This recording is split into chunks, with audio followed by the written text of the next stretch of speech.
연휴 마지막 날인 오늘 고속도로 이동량이 늘면서 휴게소에도 인파가 몰릴 것으로 보입니다. 방역당국은 여행을 다녀온 시민들에게 진단검사를 받아달라고 요청했습니다. 휴게소에 설치되어 있는 임시 선별진료소에 취재기자가 나가 있습니다. 신준명 기자. 네, 안성휴게소 서울 방향에 나와 있습니다. 네, 지금 휴게소 이용객이 많은가요?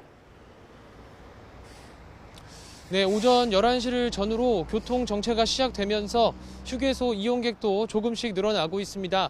제 뒤로 보이는 임시선별검사소는 1시간 전쯤부터 운영을 시작했는데 휴게소를 찾았던 행락객들이 이곳을 방문해서 진단검사를 받고 집으로 돌아가는 모습입니다.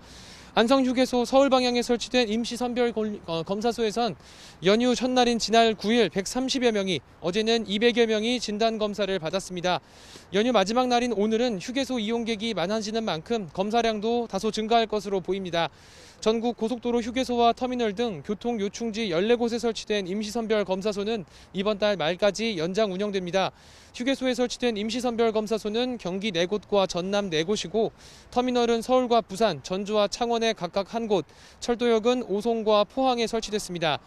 추석과 개천절, 한글날 연휴가 이어진 것에 더해 앞으로는 본격적인 단풍철 행락객이 늘어날 것으로 예상되는 만큼 코로나19 추가 확산을 막으려는 조치입니다.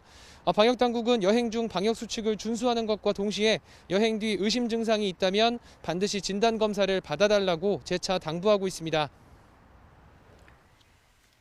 연휴 뒤 감염 확산 우려가 커지고 있는데 현재 수도권 집단 감염 상황도 여전하죠. 네, 그렇습니다. 일상 곳곳에서 발생하고 있는 집단 감염이 좀처럼 사그라지지 않고 있습니다. 우선 서울 광진구의 한 고등학교에서 신규 집단 감염 사례가 발생했는데 지난 9일 학생 1명이 처음으로 확진 판정을 받은 뒤로 누적 확진자가 13명까지 늘었습니다. 또 서울 성북구의 한 교회에서 지난 3일 발생한 집단 감염은 누적 확진자가 25명이 됐습니다. 이 교회에선 마스크 착용과 대면 예배 인원 제한 등 방역 수칙을 잘 지킨 것으로 확인됐지만 온라인 예배를 준비하던 교인들이 오랜 시간 시설에 함께 머물면서 바이러스가 전파된 것으로 추정됩니다. 서울 송파구 가락시장발 집단 감염은 서울시 누적 확진자만 736명이 됐는데 전국으로 따지면 840여 명에 달합니다.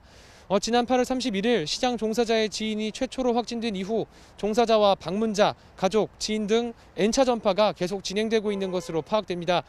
서울 노원구에 있는 병원에선 지난 6일 병원 종사자가 처음 확진된 뒤 서울에서만 42명이 감염됐습니다. 경기 용인시 소재 양돈업체에서는 지난 7일 이후 종사자 10명이 확진 판정을 받았고 동둔처시의 식품가공업체 관련 누적 확진자는 28명까지 늘었습니다. 지금까지 서울 안성휴게소 서울 방향에서 YTN 신준명입니다.